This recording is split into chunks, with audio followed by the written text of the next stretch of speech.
Yes, come on in, sure. Boy, there's a lot of you. Now, listen, I'm in the middle of it with the story for the newspaper, and there's also a march I must go to downtown in about 30 minutes. And now, I've never been very good at fitting all the things I have to do into a short period of time, but I'll try my best to be with you. So, you said you wanted to hear about the house we bought for our friends, huh? Well, that's an old story, but I do remember how it all started just like it was yesterday. In this very kitchen, March of 1954, if you can believe it, I was 29 years old, my husband Carl came through this door and kissed me on the cheek. Darling, we're going to buy a house. Buy a house? Oh, Carl. Sure. Don't you want it? What are you talking about, Carl? We can't afford to buy another house. Anyway, I like this one just fine. But this house would be in the country. Wouldn't you like that? I looked at him, confused, so he gave up joking and suddenly became very serious. No. The thing is, Andrew Wade wants us to buy a house and transfer it to him. He'll give us the money for the down payment, of course. Immediately, I understood. You see, Louisville was a segregated city. Andrew Wade and his wife Charlotte were black, and Carl and I were white. Even though it was against the law, white people in Louisville, same as in cities all over the country, used their money and their power and influence to keep the neighborhood segregated, meaning blacks and whites had to live in separate parts of town. So for our friends to buy the house they wanted, they needed us to buy the house like we meant to live there and then transfer it on over to them. Now, this decision would change the course of mine and Carl's lives forever, but we really had no idea what was to come. I did feel sure this was the right choice in the moment, and yet just a few minutes later I was frying chicken on the stove, and suddenly I felt this cold chill pass over me, a little wave of uncertainty. I shook off the shiver and leaned into the living room where Carl was playing with our two young children. Carl, this is legal, isn't it? This buying a house for Andrew? I mean, we can't get into any trouble, can we? Of course not. There'll be some people who don't like it, of course, but it's completely legal. You've got the right to sell property to anybody you want to. So who can say what that feeling exactly was, but it passed, and I'll tell you what, for everything that happened, I never felt uncertain again until 8 months later, when I heard police sirens screaming out into the night. Now, I'd never given much notice to the sound of sirens in the night, because in my life as a Southern white woman, they represented something that had always been there to protect me. But I ended up that night in a jail cell, and that same cold chill of uncertainty haunted me all through the night. And when it finally passed, my eyes were open. I knew that when you step over the line and you decide to live in the other America, all those forces of so-called protection, they can turn against you and aim to destroy you instead. So that's what this story is about. The other America.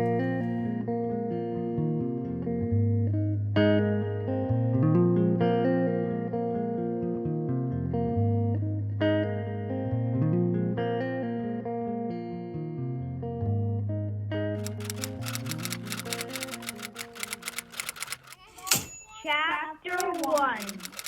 Segregated Childhood. I was born in 1924. It was a very long time ago, a very different time. I was born in Louisville, but I spent my girlhood in Anniston, Alabama. I was a very serious young girl, raised as a Christian, believing what I heard in church every Sunday about a God who loves all people equally.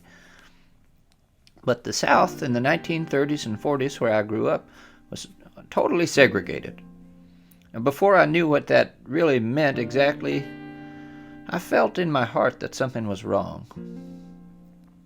See, I grew up in the company of well-off white people who lived in very fancy houses, and they didn't say so in these words, but I could tell they thought we were a superior kind of people in the eyes of God, compared to people who didn't live in nice houses and especially compared with black people who worked in our houses, cleaning our rooms and cooking our meals and washing our clothes. Now, there was a black family who worked in our house, and they had a daughter my age who would come over with her mother sometimes. One day I saw her wearing an old dress of mine because we would give old clothes to that family. But my dresses never did fit her because she was bigger than I was. And she looked so uncomfortable waiting all day in a hard-backed chair in our kitchen with my old faded dress binding her tightly at the waist and at the throat. And I started thinking, if I were her, I wouldn't want old clothes from someone who wouldn't even ask me to come sit in her living room. I felt so ashamed I couldn't even talk to her. When our eyes met, I felt a binding sensation around my own throat, like my dress was too tight, but it wasn't. My clothes always fit me perfectly. Instead, it seemed there was something wrapped tight around my soul. As time went on, I grew older. I wondered more and more how I would feel to know there were places I couldn't go, places I couldn't sit, doors I couldn't walk through, and houses I couldn't buy even if I had the money, just because of the color of my skin. That was a long time before I met Andrew Wade. I was born in 1922 and I grew up in Louisville. My awareness of segregation came pretty early on. I've told this story a lot because it's burned into my memory and it's shaped my life ever since. Me and my parents and sister were riding in our car. I was 5, maybe 6 years old. We drove past the one big amusement park in Louisville. It was called Fountain Ferry in the Shawnee neighborhood. I recall it was like a magnet for my eyes. Ferris wheel turning, music from the carousel, sound of laughter from people inside. Me and my sister asked if we could go in. No, not today, my father replied. Maybe someday, but not today.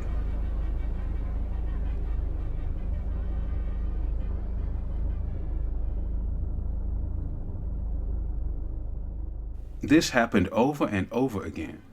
Every time we would drive that way, we would see this fantastic world asked to go, and not today, maybe someday, my father would say. The park seemed to grow larger each time. It looked brighter and more fascinating because it was out of our reach.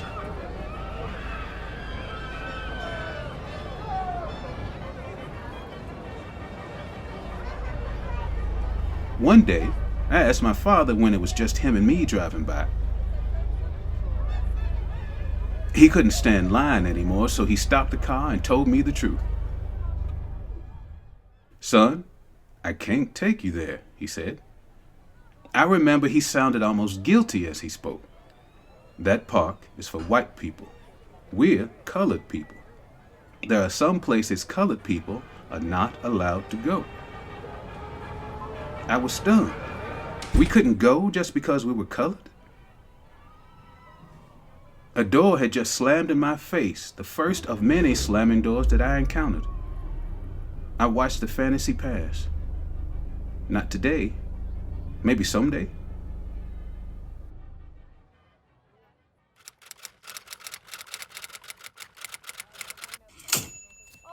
Chapter 2, Distorted Shape.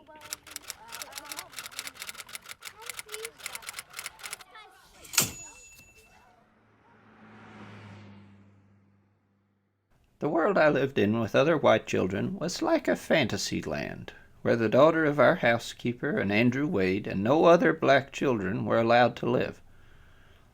Most of what we learned about the rules of that world, we learned through a special kind of silence. And I'll tell you, that silence still exists today. But occasionally it was spoken of aloud, talking about race.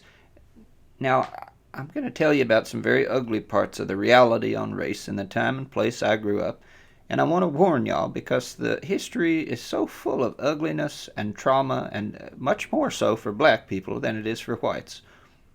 So this story happened to me as a white child, and I warn you that it might be difficult to hear because of an awful kind of violence against black people called lynching. Now, lynching is when a mob of people gets carried away by rage and kills someone by hanging them with a rope around the neck. There were mobs of whites who lynched thousands of innocent black people over the years. It was a kind of terrorism. It started during times of slavery, and it lasted long after, far too long. But because of many brave people who tried to stop it, there was finally the possibility of a national law against it. So I was about 15 years old when everyone was talking about this. My father and I had an argument about this law. We disagreed about a lot of things, but he had taught me to think for myself, so we argued plenty and still loved each other very much. Now, Daddy was a leader in our church in town, and he never turned away anyone who asked for his help, friend or stranger, black or white. I knew him as a kind and gentle man, good man. But I said lynching was against my morals as a Christian and as an American citizen as well. I argued in favor of a law against it, of course. I said it was an awful form of mob murder, plain and simple. But Daddy became very angry. He was totally offended to hear this well-bred Southern girl expressing such treason, as he called it. And suddenly, in the heat of the argument, he said, "We have to have a good lynching every once in a while to keep the black man in his place." I was speechless. I couldn't believe what I had heard, and it still haunts me. Words of such awful violence from one of the gentlest people I had ever known. Now, he calmed down and regretted what he said soon after, but in a very real sense, he meant every word. He unleashed those words in a moment of rage because they were there. They were buried in his very being. I felt that my loving father had already committed murder in his heart and his mind, and some part of his soul was lost. Over the next few years, I began to feel I'd found a key to all the strange contradictions of my world, when I realized that racism builds a prison around black people, but it builds something around white people as well, tightening around their spirits, causing them to grow in distorted shapes. Like a picture coming clear in the developing fluid, the truth appeared gradually before my eyes. I had to learn to accept that my family, my friends, people I loved, and I never quit loving them, were just plain wrong about race. And that is painful. You really have to turn yourself inside out.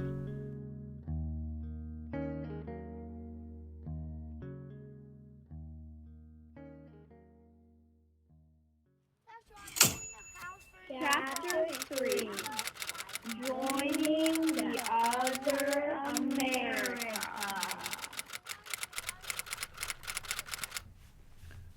When I was in my early 20s, I took a job at a Louisville newspaper, following stories and writing, which I continued to do my whole life, and I still love to do. But you can see too many papers here. I can't find it. Oh, here it is. No, here it is. Now, I got this letter that I didn't expect from a man that I greatly admired, who was black. And he said to me, you do have a choice. You don't have to be a part of the world of the lynchers. He said, you can join the other America. There is another America, and it's always been here, ever since the first slave ship arrived, and even before that. The people of the other America are those who rebelled against slavery, and they fought against slavery, and white people who supported them and fought against Jim Crow in the 20s and 30s, and he went all down through history, naming off people who have struggled against injustice. And that's what I felt like I joined, the other America. Especially when I met Carl Braden, and we were married soon afterwards. Now, Carl had grown up in Louisville's Portland neighborhood. He grew up pretty poor, and his parents were socialists. He introduced me to the struggle of labor unions against the rich bosses fighting for the rights of working people. And sometimes that was blacks and whites together. So I began to get a sense, and I still have it almost 80 years old, and I think it's what keeps me going, that this thing I'm a part of, this other America, it's like a long chain of struggle for a better world, and it stretches way back long before I was here, and it's going to stretch on into the future after I'm gone. So you have that choice too, all of you. You can join the other America. Yes, okay, thank you. I'm getting to the story of the Wades. Chapter 4. They just wanted a house. That's right. Our friends Andrew and Charlotte Wade wanted to buy a house. But in 1954, even liberal white people in Louisville had all kind of reasons why they didn't want to live in the same neighborhood as black people. And it wasn't just the homeowners and the real estate men who were prejudiced against Negroes. The government I fought to protect in World War II, fighting the Nazis, fighting fascism, that same government gave all my fellow white soldiers a special military loan to buy a brand new house. But those special loans were not offered to over 1 million of us Negro soldiers who fought in World War II. So, I worked as an electrician, saved my own money, and then I tried by every open and honest method to buy a nice new house. But every time they saw I was a Negro, the deal was off. So, I talked to a white real estate agent and he advised me point blank. He said, "Wade, let's be realistic. If you see a house, you like the house, it's in a white neighborhood, you get a white person to buy the house with your money and then transfer it to you. It's that simple." So I found that house on Rome Court in the Shively area, which was a new suburb back then. I wanted to live there with my wife and our daughter, and we had another baby on the way. So I asked Anne and Carl Braden, who I'd known for several years through other work around racial justice. I believe they wanted all of us to be free. When Andrew asked us, we didn't even have to think about it. If we said no, we'd be no different from every white person who refused to sell him a house. So we walked into the real estate office on May 10, 1954, and we met James Rohn, who built the house himself along with several other houses on that street, including one where he lived with his own family. Now, naturally, he believed we were buying the house for ourselves. And some people said this deception was the cause of all the trouble. You didn't tell James Rohn the truth, they say. But segregation had split our city and our country and all of our hearts right down the middle, and it still does. The fact is that we could not have trust and brotherhood with mainstream America, the world of James Rohn, and the other America, the world of Andrew Wade, at the same time. So we gave the money to James Rohn, shook his hand, and went home to give the keys to Andrew. Next few days, James Rohn approached me as I was moving boxes into our house, and I told him that Carl and Anne Braden were selling the house to me. He didn't seem too happy, but I expected that. I went to pick up my wife from work, and when we came back, there were 3 or 4 cars in the next yard. More cars kept coming, and within a few minutes, it was more than 20. After a few hours, everybody came out of James Rohn's house, got back in their cars, and drove away. Now, as it turns out, all of those cars drove to our house. Carl answered a knock on the door, leaning into the night to see our front yard filled with mumbling men and our street totally blocked up with cars. James Rohn was standing on the front porch. Mr. Braden, is it true that you sold that house to colored people? I've sold it. Does it make any difference what color the people are? But there aren't any Negroes out there. What difference does that make? Look now, I've saved up for years to buy the house I own, right next door to them. And so has the man I've sold that house to. You better get them out of there. Do you own this here house? Yes? Do you have any children? Yes? Well, then you'd better watch out. Now, get on out of my yard and quit trampling the grass. If you want to come back and discuss this thing calmly, I'll be glad to.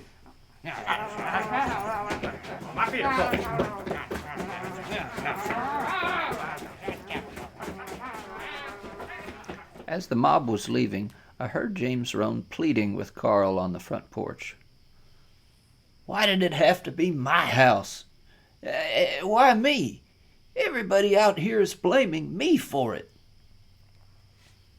Something new and terrifying had entered James Rohn's world, and now he had to prove to his friends and neighbors it wasn't his fault that black people moved in next door. Or he thought he did. He was over his head in a dark flood of problems much too great for one man. As fear swept over him, he reacted just as my father had. The rage rose up from the depths of his brain, and he panicked and sought company with people whose fears took the same shape as his own. So even if he didn't mean to call together a dangerous mob, that's what they quickly became. All scared of the same thing, they rose up with that same rage, shouting and spouting the same hateful feelings of white supremacy that lived just under the surface in white America. Now the next day, that same rage came rushing back in through our telephone wires. You better get them out of our neighborhood. Carl and I started getting angry phone calls from strangers. Everybody knows, blacks move in, the value of the property goes down. Soon the phone was ringing every few minutes with the same 6 or 7 white voices on the other end. Just watch now, something real bad is going to happen if they don't leave. Now, there was no phone at the Wades' new house yet, but they called Andrew at his job, and they called his parents, and made all the same threats and worse. And on Saturday, the threats got louder, more violent, and more frequent. You get 'em out. I guess they knew the Wades would move in that weekend. And when they did, those messages of hate were already there waiting for them.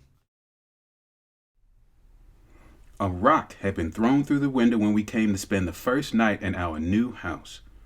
Stepping around the shattered glass, I picked up the rock and there was a note taped to it. Get out. We had a friend staying the night for extra protection. We weren't afraid, but considering the broken glass in the note, I was glad we left our daughter Rosemary to stay with my parents. That night, around 10 p.m., I heard noises from outside. I stepped onto the porch and I saw a cross burning in the field next door with 5 people dancing around it. Burning a cross was a well-known sign that whites across the South used as a threat to run Negroes off. But this looked like a bunch of young fools to me. The only face I could make out was James Roan's son, who had showed up the day before, asking me to move out. I told him if he ever served his country in the military, he'd have to work with men like me and see that we're all brothers. I guess the mob had got to him with a different story. They saw me come out on the porch, and one of the other men shouted, "Get out while you can." I pulled a gun out of my pocket, but then I thought about it, and I dropped it to my side. "So," I yelled instead, "I suppose you'll be burning an American flag." No response. Just the sound of flames crackling in the dark. Soon enough, the fire died down, and the men left. At 2 a.m., we woke up to the sound of gunshots and our window shattering. It was about 10 shots altogether, and our friend in the next bedroom said he heard a bullet zing right past his ear. Charlotte and I jumped up out of bed and ran to the hallway, getting on the ground and crawling into the kitchen. I looked out the window and saw a car speeding off. As the roar of the engine faded, it was all quiet again. We sat up till the sky was light, and then we went to Carl and Anne's house to telephone the police. Yes. 221 Roan Court. Thank you. This outrage will have to die down because we're not going anywhere. Chapter 5. The story grows legs. It was a flurry of activity after that. Newspaper reporters, police cars, and curiosity seekers alike all flooded the neighborhood around the Wades' new house. Now, as the story spread across town, we started to get 2 different kinds of phone calls. Mostly new, angry voices with the same old threats as before, but also a few people who wanted to help us support the Wades. So Carl and I went to work right away, and we built a team of trusted friends, black and white, together, and we called it the Wade Defense Committee. Now, as a group, the committee tried to provide any help the Wades would need, which was mostly organizing extra people to help stay in the house for safety, because we couldn't trust the police. But we also needed help trying to tell the right story. You see, just 2 days after that night with the gunshots, something happened you might have learned about in school. The Supreme Court of the United States had a case called Brown versus the Board of Education, which said segregation in schools was against our country's Constitution. Now, there was no plan for how this desegregation was going to happen, but for a lot of whites in the country to even imagine black and white children learning together in the same classrooms and being friends and seeing each other as equals made them very angry. So this turned up the heat on the whole situation around the Wades house. But change was in the air, and the angry phone calls just let us know even more that it was time to tell the truth about race in this country. So we called churches all over town, especially near Shively. We wanted pastors and priests to influence their congregations to emphasize the words of Jesus, love thy neighbor, and offer a peaceful Christian welcome to strangers. But even those Christian teachings were up against a different story, an especially dangerous one, spreading like a virus across the whole country. Now, this story was about an un-American kind of person called a communist, out to destroy the American way of life, so they say. Now, we thought it was crazy, but there was a phone call I had with a lady in Shively that let me know how powerful that story had become. Yes, well, I've talked to many of the people around here, and they do believe that everybody has rights. Oh yes, many of them are for segregation, it's true. I've talked to them about the Supreme Court decision on the schools. Some of them don't like it, but they are going along with it. Well, I'm glad to hear it.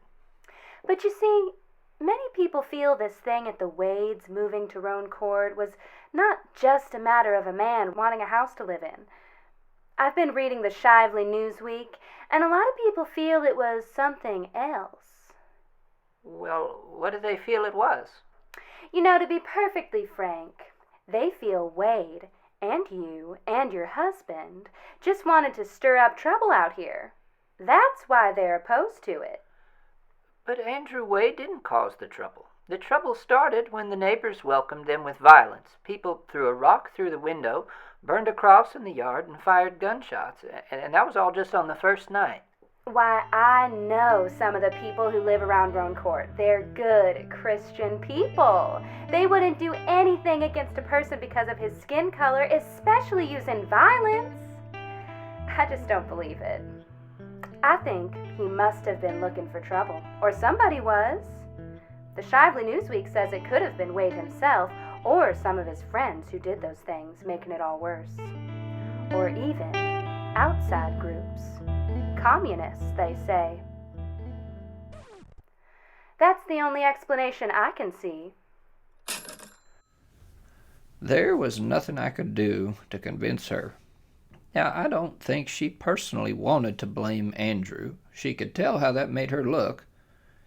But communists were already the villains in all the new movies and comic strips, and this little newspaper story said those same bad guys had brought the trouble right to her own backyard.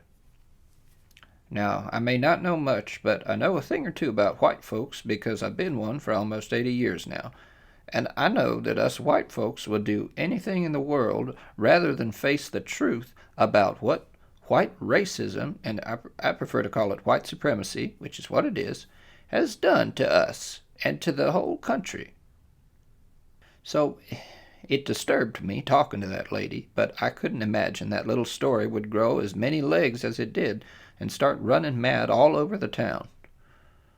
But for a while, as Kentucky summer days got longer and sunnier, the nasty phone calls came less and less often, and it seemed like just maybe there could be some peace. Saturday, June 27, 1954. Charlotte and I watched the sunset over the river in Indiana as Rosemary nodded off towards sleep, and I felt a new hope that things might get more normal. Nothing too bad had happened for a few weeks, and this was the first family outing we had taken since moving. 2 guys from my work were guarding the house. We dropped Rosemary off with my mother so she could go to Sunday school the next morning, and we got back to the house pretty late. Strange, I thought, as we pulled in. Every other house in our neighborhood was dark. on a Saturday night? The street was lifeless except for one sleepy policeman in a chair on the sidewalk. He had no police car, no radio. That's how much they cared to protect us. There was a white friend from the defense committee who'd been staying in our guest room for extra protection. But he'd left town for the weekend. So that morning was the first time since we moved in that the house was left totally empty. But I wasn't thinking about that. Not yet. When we pulled up to the house, my friend Wicker was keeping watch on the porch, and Edwards was asleep on the couch inside. Wicker said he had seen a weird flashing of lights a few minutes ago, like people in 3 different far-off places using flashlights to signal each other in the dark. We stood on the porch talking about what those lights could mean. Suddenly, a huge crash tore through the air and almost knocked us off our feet. "They blew up our house," Charlotte cried out to me. I immediately went to hold her. She was shaking uncontrollably. Then I saw where the explosion came from. They had placed dynamite under the floorboards of Rosemary's bedroom. Her room was completely torn apart. Thank God she was with my mother. Someone had tried to kill us, and it was a miracle they didn't. We were all okay. The policeman ran over and used our telephone to call the station. Now, this was the loudest sound we had heard in our entire lives. It sure woke him up fast, but it seemed it woke up not a one of our neighbors. Nobody came outside, not a single house even turned their lights on.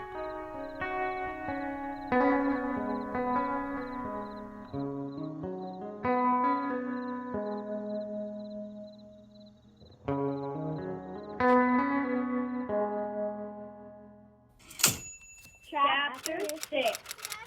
Louisville was shocked.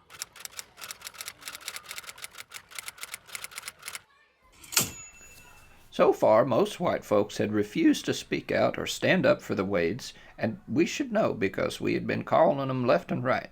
But I'll tell you, the bombing crossed a different kind of line. There was a massive response from people, black and white, all across the city.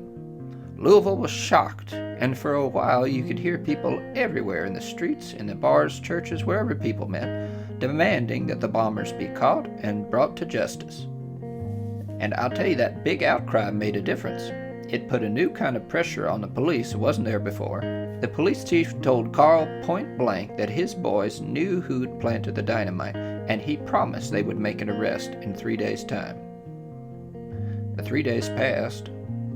Nothing. Now, you should know when a big crime like this happens, they have a special way to investigate. They call together a group of people called a grand jury, and the grand jury asks questions to everybody involved to see who to indict, meaning who to blame for the crime. So the people in this grand jury get to decide which story they want to follow to try and solve the mystery of the crime. But in this case, as in many cases, the grand jury was all white people. Now, what story do you think they followed? Who do you think they blamed for the bombing? So there was one story where the cause of the bombing was racism, fear of change. Andrew and Charlotte Wade's white neighbors were angry and scared enough about living next to a black family that some of them reacted with violence, just like the mob on our front porch said that they were going to.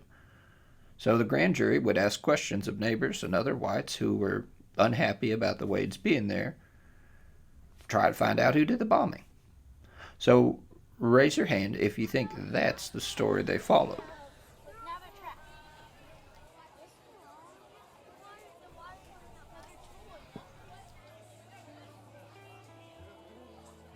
All right.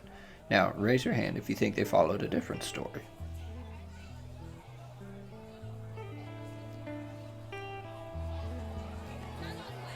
Unfortunately, that's correct. They never arrested the people who bombed the house. Not in 3 days. Not in 3 years. They never did. Now remember that story in the little newspaper? That's the only explanation I can Well, instead of going after the bombers, would you believe that the top cops in Louisville pointed the finger at me and Carl and others in the Wade Defense Committee saying we had planned the whole thing as a communist conspiracy to stir up trouble between the black and white people of Louisville. Communists, they say. They called it seditious conspiracy with intent to overthrow the U.S. government. That was the name of the crime. Now, to do this, they had to ignore almost every fact of the real story. They never even questioned the policeman who said he knew who did the bombing. Then, with no evidence, they blamed the bombing on the man who was staying in the house with the Wades. This man was away in Michigan the night of the bombing, and he could prove it. But every member of that grand jury was so confused that a white person might go out of their way to help protect a black family unless he had some secret evil reason underneath.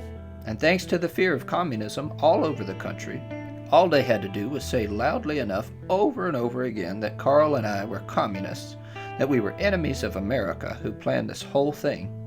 And that was enough for many whites in town. That's the only explanation I can see. At Carl's trial in December, the jury found him guilty and sentenced him to 15 years in prison. That was an awful shock to us, but I'll tell you, it wasn't enough for most people. The courtroom was full of everyday white Kentuckians saying that Carl and I should be lynched. So Carl stayed locked up for 6 months while we waited for my trial. I was preparing to go to prison for a very long time, preparing to miss my children's growing up. I was very depressed. It all seemed pretty hopeless. Until the Supreme Court decided that the Kentucky law they used to go after us, which was very old law, never even been used before, they said it was no good, unconstitutional, and they threw out the whole case just like that. But it was almost by accident, sort of a glitch in the system. There was no hero who came and made everything right. And sure, Carl got out of prison, but a lot of damage had been done. We never meant for this story to be about us, but there we were, totally hated and outcast by our city, and meanwhile, white America succeeded in distracting from the real problem. Andrew's house was still destroyed, and his neighbors still wanted him out for the color of his skin. Charlotte and I, especially her, never wanted to be in the spotlight either. We just wanted to buy a house and live there and raise our family. I did embrace it eventually because I knew that our freedom was symbolic of all black people's freedom. I went on the road with Anne and Carl when the trial was over, telling the story together. But Charlotte and I had our second child by the time we raised enough money to rebuild the house. I lived there off and on, but it sat in ruins almost 2 years while the whole mess of the trial dragged on. And even after I rebuilt, Charlotte couldn't feel safe in that house because the bombers were never caught, never paid a dime of justice for their crimes. And any minute, a bomb might explode again. We couldn't live that way. I finally decided to put the house up for sale. 3 years after we'd bought it. We moved to the West End, and that's where we stayed. As for Carl and I, that was really only the beginning of our story. We had been branded as dangerous communist troublemakers, and that reputation never left us.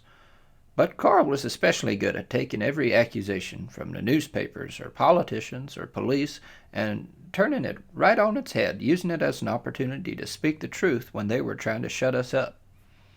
So we kept on working to organize other white folks to join the struggle for racial justice through the Civil Rights Movement, 1960s, and we worked with many amazing people in that struggle. Dr. Martin Luther King, Rosa Parks, Ella Baker. Oh, goodness. Well, there's plenty of stories left to tell, but if you want to hear, you'll have to come with me. There's a march downtown at the police station.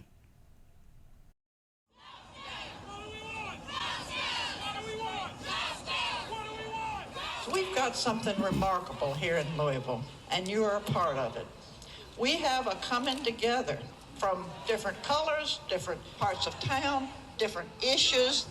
Now, I want to say to you that is somewhat remarkable. The Achilles heel in this country is that we have a mostly white peace movement and a mostly people of color justice movement. We tried to deal with it in the 1960s during the Vietnam War, not very successfully. It's still the Achilles heel. We're talking about the same issue. The issue with us in the police is that the people running this place, to them, they're not going to put it in these words, but to them, the life of a person of color doesn't matter. The trouble in Washington is that to the people running our government, the lives of those people in Iraq don't matter because they're not white. We know we're here. We're the hope of this community, and every one of you is a part of that, and we're going to win.